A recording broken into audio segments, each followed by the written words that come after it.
And high, hello, नमस्कार. आता जेजुरीगडाचे दर्शन झाले, त्यानंतर मी चेंज केलं आणि आता मी इथून निघत आहोत. तर आता रूमचं चेकआउट केलेलं आहे. त्यानंतर मी अशा प्रकारे ड्रेसअप केलेलं आहे आणि आता इथून आम्ही निघालेलो आहे पुण्याला जायला. तर पुणे जाण्यासाठी परत आम्ही आलेलो आहे जेजुरी रेल्वे स्टेशनला आणि आता इथून स्टेशनवरून आम्ही मेमो ट्रेनने जाणार आहे पुण्याला.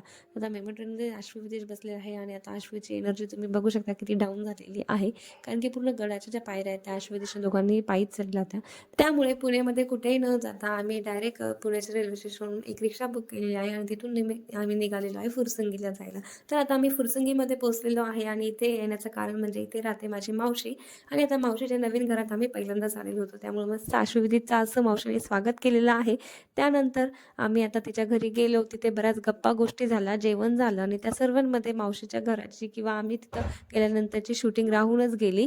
त्यामुळे थोडंफार जे काही शूट घेतलं आहे तेच मी इथे तुम्हाला दाखवते. त्यानंतर रात्री काकांनी आम्हाला पुण्याच्या रेल्वे स्टेशनला ड्रॉप केलं आणि तिथे आता स्टेशनवरती आल्यानंतर आमची आता ट्रेन आली. ट्रेनमध्ये आल्यानंतर आशिषांनी एक थाली मागवली. तसेच मावशीने सुद्धा टिफिन दिला होता.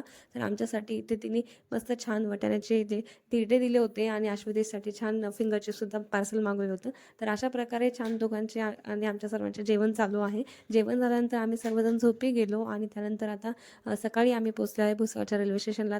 तिथून परत आम्ही मेमो ट्रेनमधून भुसावळवरून वरणगावला रिटर्न आलेलो आहे आणि अशा प्रकारे होती आमची जर्नी. जर तुम्हाला हा व्हिडिओ आवडला असेल तर नक्कीच व्हिडिओ लाईक करा आणि चॅनलवरती पहिल्यांदा व्हिडिओ बघत असेल तर चॅनलला सबस्क्राईब करा. भेटूया नेक्स्ट व्हिडिओमध्ये. तोपर्यंत बाय.